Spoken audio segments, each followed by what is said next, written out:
जय श्री कृष्णा। राधे राधे। स्वागत है आप सबका हमारे चैनल सुविचार संग्रह में। आप सभी को राधा अष्टमी की हार्दिक शुभकामनाएं।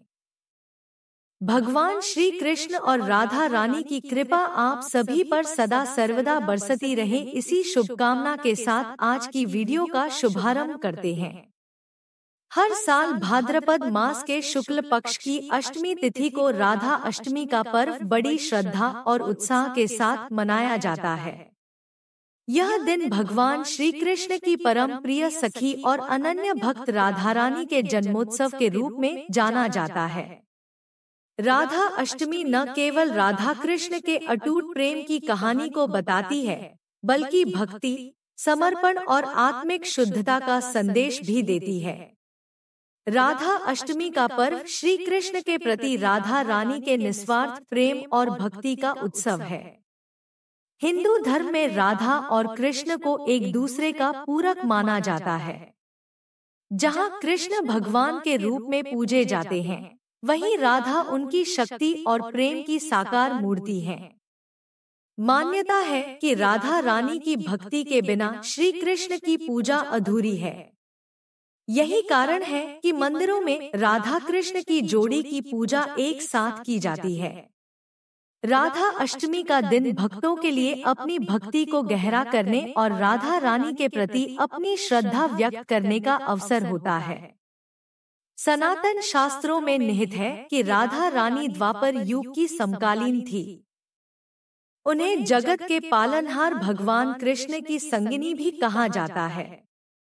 हालांकि राधा ही कृष्ण और कृष्ण ही राधा है। राधा जी को कई नामों से जाना जाता है। इनमें एक नाम किशोरी है।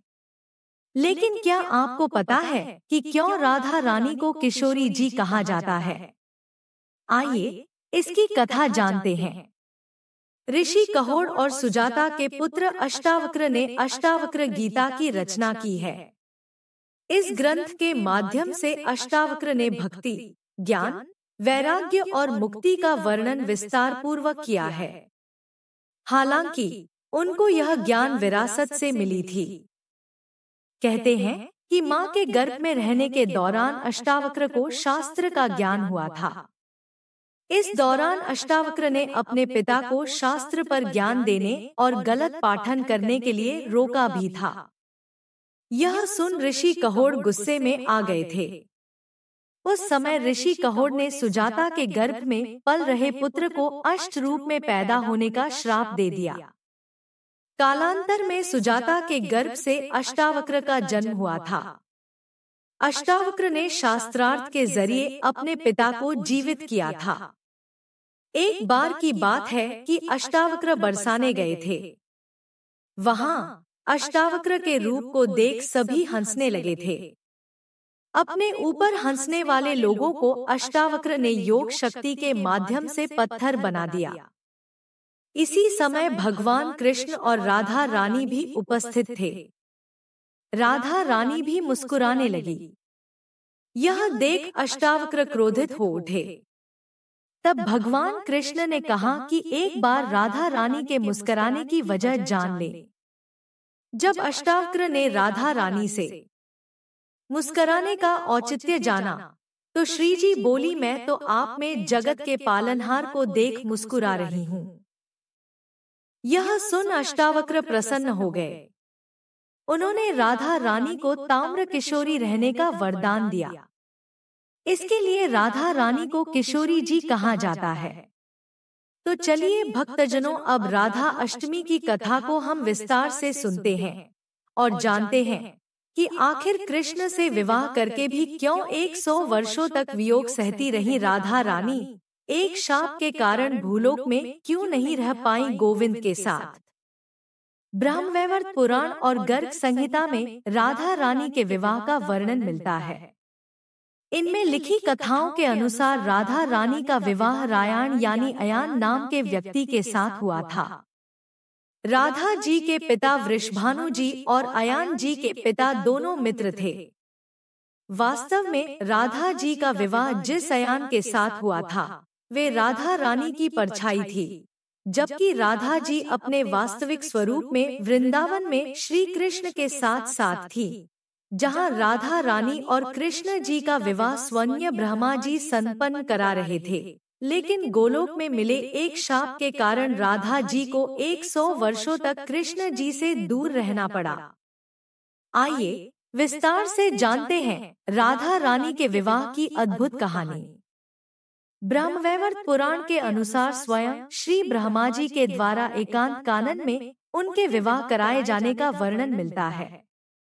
श्री राधा जी के रायण गोप के साथ विवाह के बारे में भी उल्लेख किया गया है।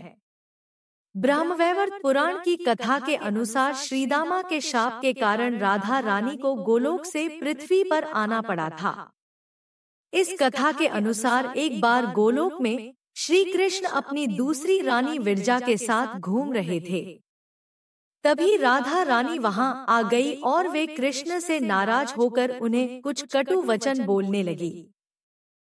कृष्ण के सेवक रहे श्रीदामा जी को यह बात अच्छी नहीं लगी और उन्होंने राधा रानी को मनुष्यों जैसा व्यवहार करने के लिए उन्हें पृथ्वी लोक पर मनुष्य रूप में जन्म लेने का शाप ही दे दिया।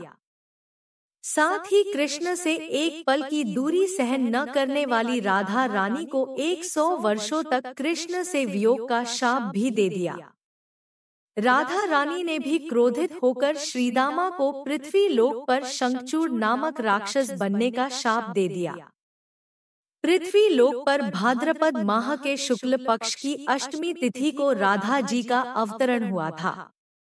गर्ग संहिता के अनुसार राधा जी अयोनिजा थी, यानी माता के गर्भ से पैदा नहीं हुई थी।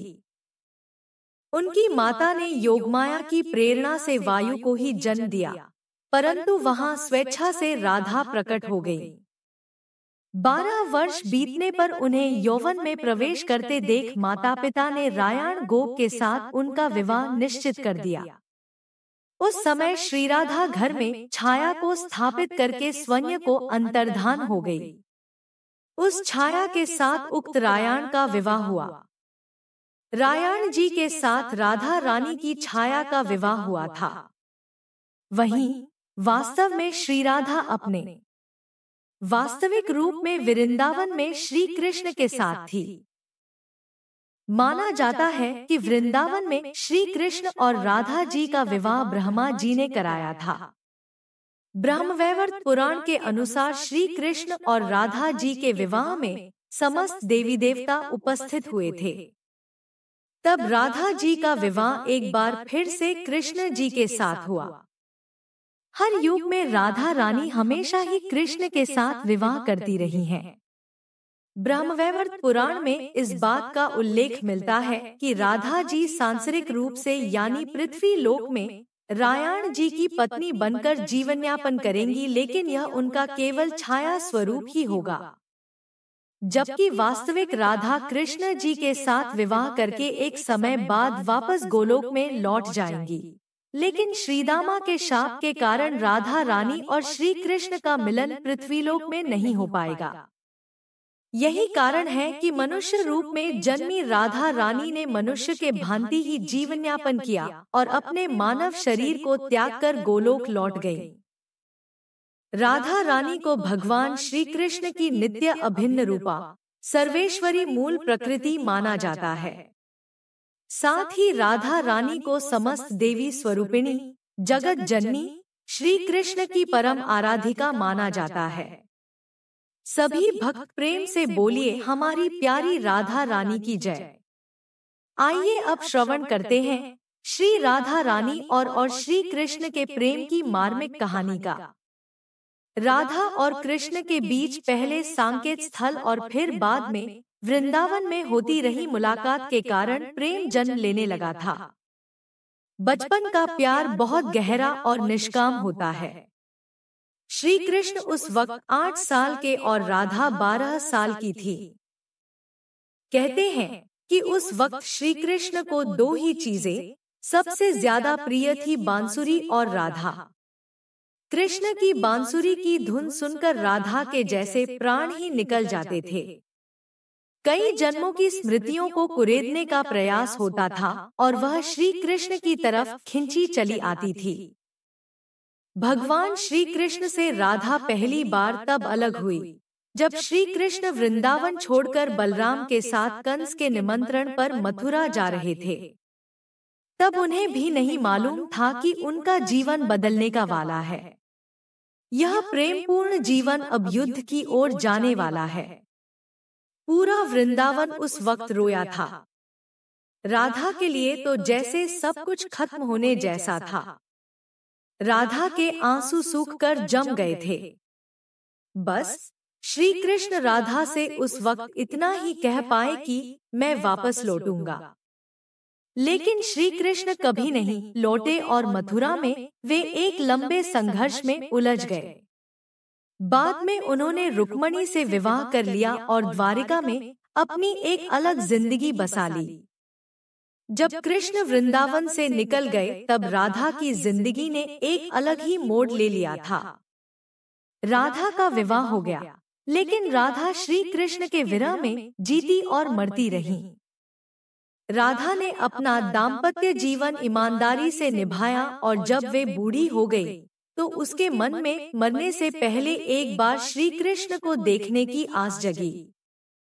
सारे कर्तव्यों से मुक्त होने के बाद राधा आखिरी बार अपने प्रियतम कृष्ण से मिलने गई। जब वे द्वारका पहुंची तो उन्होंने कृष्ण के महल और उनकी 8 पत्नियों को देखा, लेकिन वे दुखी नहीं हुई। जब कृष्ण ने राधा को देखा तो वे बहुत प्रसन्न हुए। कहते हैं कि दोनों संकेतों की भाषा में एक दूसरे से काफी देर तक बातें करते रहे। तब राधा के अनुरोध पर कृष्ण ने उन्हें महल में एक देविका के पद पर नियुक्त कर दिया। कहते हैं कि वहीं पर राधा महल से जुड़े कार्य देखती थी और मौका मिलते ही वे कृष्ण के दर्शन कर लेती थी। एक दिन उदास होकर राधा ने महल से दूर जाना तय किया। उन्होंने सोचा कि वे दूर जाकर दोबारा श्री कृष्ण के साथ गहरा आत्मीय संबंध स्थापित करेंगी। हालांकि श्री कृष्ण तो अंतर्यामी थे और वे राधा के मन की बात जानते थे। कहते हैं कि राधा एक जंगल के गांव में रहने लगी।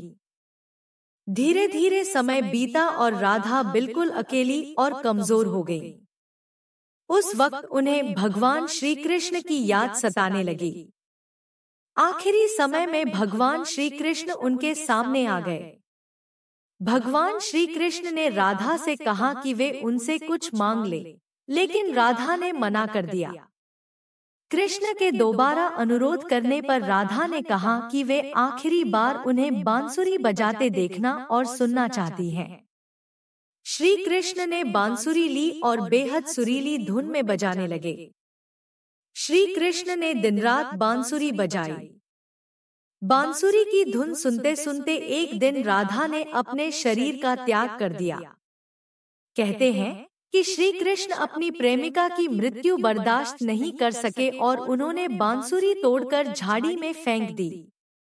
उसके बाद से श्री कृष्ण ने जीवन में कभी बांसुरी नहीं बजाई।